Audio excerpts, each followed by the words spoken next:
জন্মকথা কবিগুরু রবীন্দ্রনাথ ঠাকুর। খোকা মাকে সুধায় ডাকে, এলেম আমি কোথা থেকে, কোনখানে তুই কুড়িয়ে পেলি আমারে।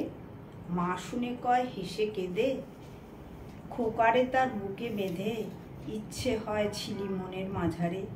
ছিলি আমার পুতুল খেলায়, প্রভাতে শিব পূজার বেলায়। ভোরে আমি ভেঙেছি আর গড়েছি, তুই আমার ঠাকুরের সনে ছিলি পূজার সিংহাসনে।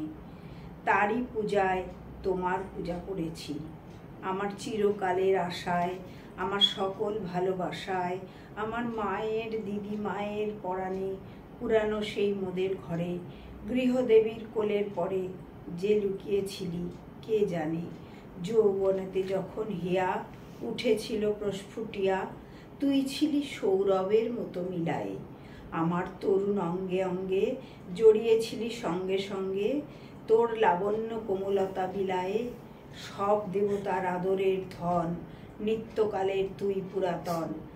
তুই প্রভাতের আলোর সমবয়সী, তুই জগতের স্বপ্ন হতে এসেছিস আনন্দ স্রোতে, নতুন হয়ে আমার বুকে বিলসি।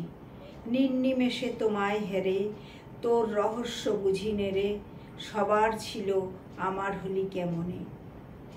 ওই দেহ এই দেহ চুমি, মায়ের খোকা হয়ে তুমি মধুর হেসে দেখা দিলে ভুবনে।